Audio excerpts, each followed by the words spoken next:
Good morning, guys! Andito na kami ngayon kila mama. So, ang breakfast ko is Skyflakes. Tsaka ito. Crunchy. Guys, pinilm ko na yung tokwa para hindi na kayo lagi magtanong sa akin sa DM kasi hirap na hirap din ako mag-type kapag magtuturo ako. So, ayan na. Patala ka sa channel ko if ever na gusto nyo makita kung paano magluto niyan. So, kakain na ako, guys. Ayan. And guys, may meeting online yung South Vloggers kasi member ako doon. So, ayan, meeting. Si Mama, check natin kung anong ginagawa. Magawa, ano yan? Nilaluan mo na? Ano yan, Ma? Gatas. Talaga? Mas masarap pag may ganon? Milk, fresh milk. Talaga? Nahaluan pala yan. Fresh milk instead of water. Ay, ganon? Ah, okay. Now I know. Basta lagyan nyo ng konting mantika. Para pag the second luto ng cake, hindi na kailangan ng mantika. Oh, yummy. Wow, naka-sleeper. Wait lang guys makinig lang ako. Okay, so sarap kain. BFF sila ngayon Nakanang, hindi na Tom and Jerry BFF Tom and Jerry nga. Tom and Jerry yan Oh, antok na. You look so sleepy now, Hugo. Ang daming nagawa. Ang ganda pala, kapag fresh milk pa yun. Ang ganda rin ng pagka-kulma niya. Ito pa yung food. Finally, guys, nakatulog na. Ayaw pang matulog kanina. Kamustahin natin muna si Mama. Kamusta ka naman? Ano naman yan? Basta magantay. Ayan na naman, bagong recipe. Ano ba lutuin mo? Ano mga halo? Recipe ng tokwa. Teka, ayusin ko. Share natin? Sige. Sige, wait lang. Ikat mo muna yan kasi So guys, habang tulog ang anak ko, mag-share si Mama ng bagong recipe. Magtitiklop muna ako ng mga nilaban ko kahapon Later na lang. Sing na. Grabe guys, ang sarap ng ginawa ni Mama. May video ako nito. Panoorin nyo na lang. Breaded tofu pala siya, Ma. Breaded tofu, super sarap guys. Wala nga diet ko Workout ito mamaya.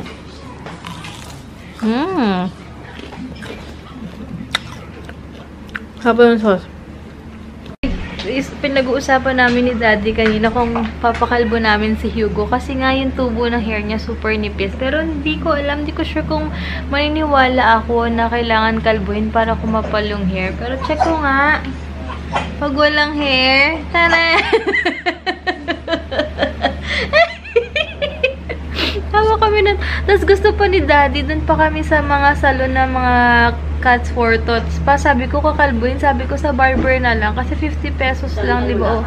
Versus 350. Tapos kakalbuhin lang din. Pero sa bagay, binabayaran din kasi doon yung quality rin kasi, di ba? Baka doon wala sa barber shop, walang mga laruan, di siya malilibang. Ano ko ba? Makakatawa. Ito mo na itsura niya, Hugo!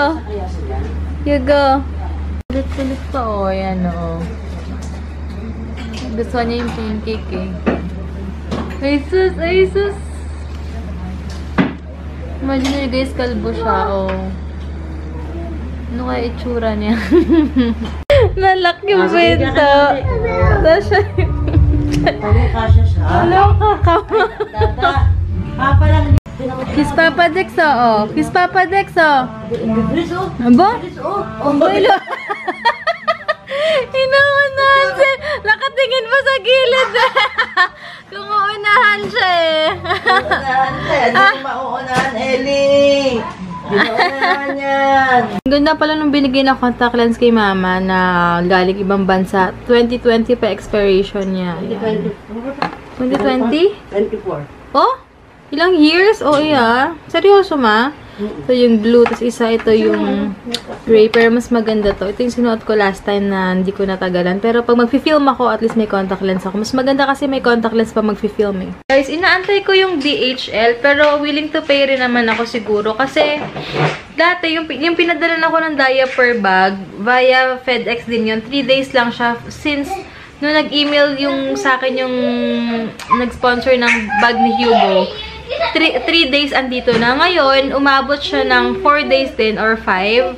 Tapos, nag-text sa akin yung FedEx na para magbabayad ako ng 570 pesos sa shipping nila. Hindi ko alam kung may tax ba dahil sa mga damit. Pero yung mga damit na sa worth, ano lang naman yun, 6 pieces lang yun, na sa worth 500 plus lang yun. Minsan may 400 lang.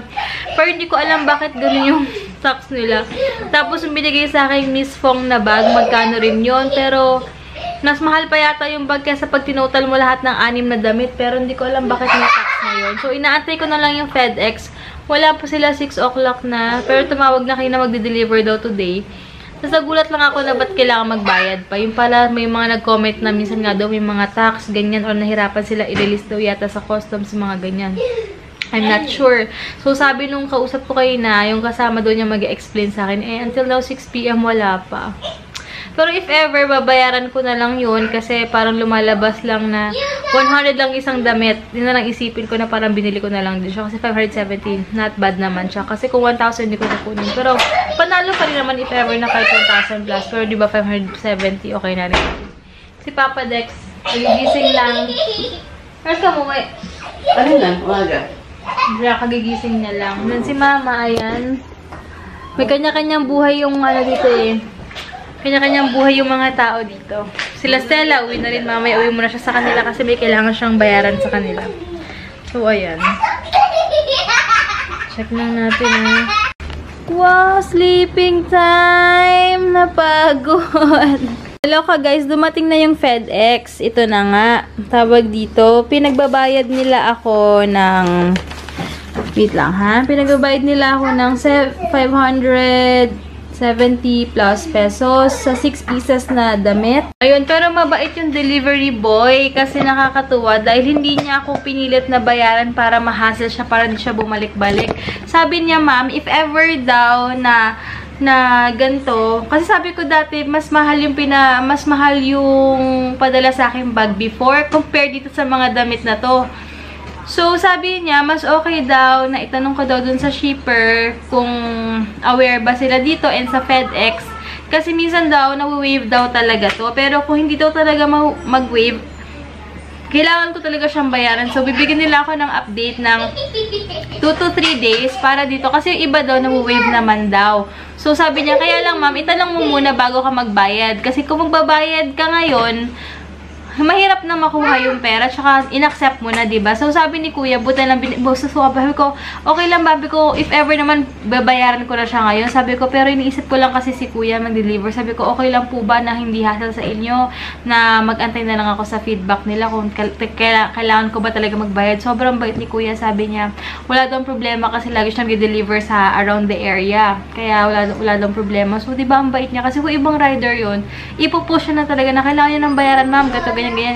Eh, si Kuya may malasakit, kaya sobrang na-appreciate ko siya kasi nga galing sinabi niya na usually daw talaga na-wave yung mga ganito kasi minsan napiprint out lang nila na may charges, ganyan, pero pwedeng i-wave lalo na kapag hindi naman sobrang kamahalan yung package. Tignan nyo naman, ang dineclare nga lang dito, lingerie, tapos 18 USD lang eh. Magkano lang yung $18, diba guys? Tapos, i-ano nila ako, i-charge nila ako ng 570 plus. Kaya sabi ni Kuya, okay lang naman daw na mag-antay ako ng feedback nila kasi magbayad ako ng 570 plus.